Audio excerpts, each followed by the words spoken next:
विद्या की देवी सरस्वती, माता पिता गुरु, नवग्रह की चरण वंदना एवं YouTube चैनल के सभी दर्शकों को मेरा हार्दिक नमन तथा होली की अशेष शुभकामनाएं।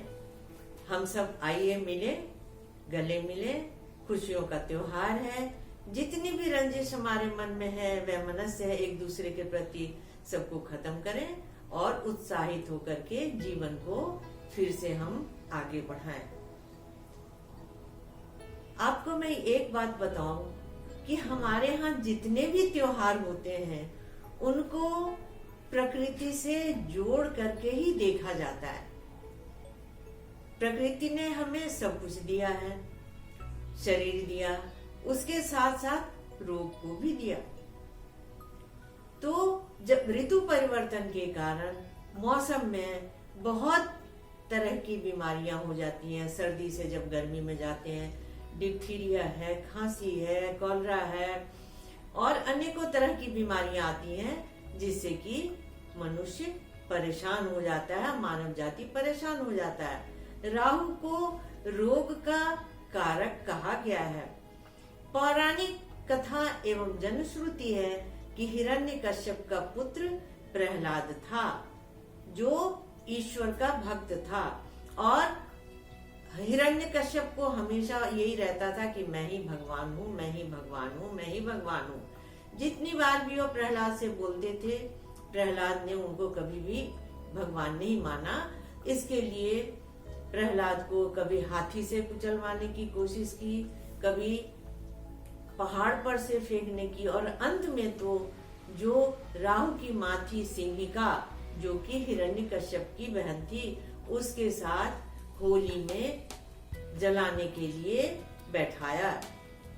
होलिका को ये वरदान प्राप्त था कि वो होली जलेगी नहीं आग से। आप इसका सीधा साधा तात्पर्य ये जाने कि जो रोग है वो मनुष्य के साथ में जुड़ा हुआ है, लेकिन इम्यून सिस्टम जितना मजबूत होगा उतना ही आदमी निकल करके आता है। जैसे प्रहलाद होलिका के साथ बैठने के बावजूद भी जल के भस्म नहीं हुए, क्योंकि उनका इम्यून सिस्टम अत्यधिक बलवान था।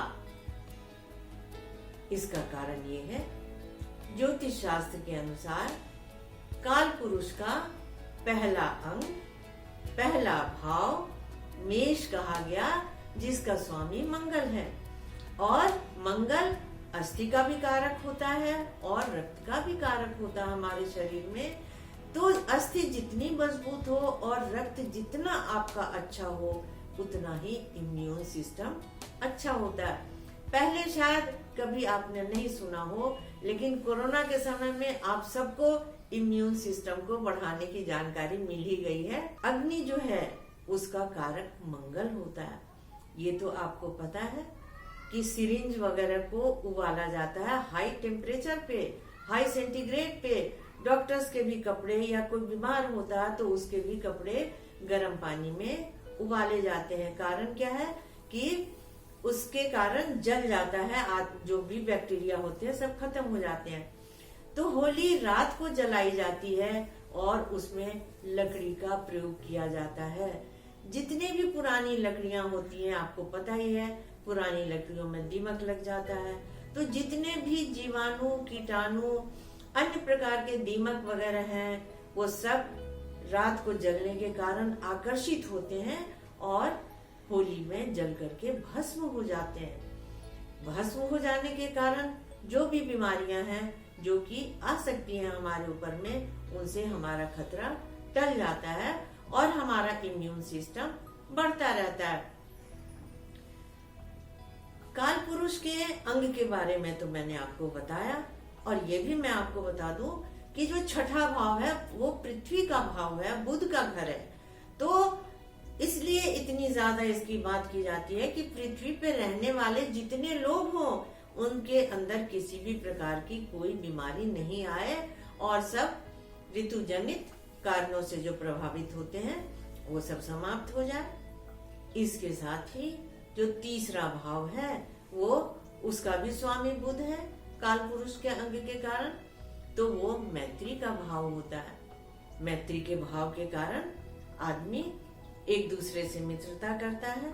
होली को रंगों का त्योहार इसलिए कहा गया कि पहले जमाने में टेसू के फूल, हरसिंगार जिसको पारिजात भी कहते हैं, उसका फूल, कचनार का फूल, हल्दी, इन सबको साथ में लेकर के रंग बनाया जाता था और एक दूसरे के ऊपर में रंग का छिड़काव करते थे, गुलाल लगाते थे।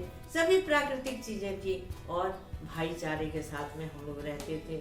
अब तो रंग भी नकली आ गए हैं और मुझे बहुत ही अफसोस होता है कि मैत्री जो है वो भी कृत्रिमता ही लेकर के आया है। लेकिन हम और आप सब मिल करके कृत्रिम जीवन को न जिए, आपस में मिल करके और प्रेम पूर्वक समाज में रहें, जिसके लिए हमारे शास्त्रों में कहा गया कि सब लोग मिल करके रहें और आगे बढ़ते रहें। और वसुधैव कुटुंबकम की भावना यहाँ पर आती है जब हम एक दूसरे के साथ में अच्छा व्यवहार करते हैं। आप इस कार्यक्रम को देख रहे हैं और अपना विचार भी व्यक्त कर रहे हैं, इसके लिए मुझे बहुत प्रसन्नता है।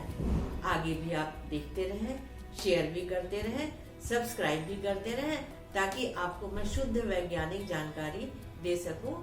धन्यवाद, नमस्कार।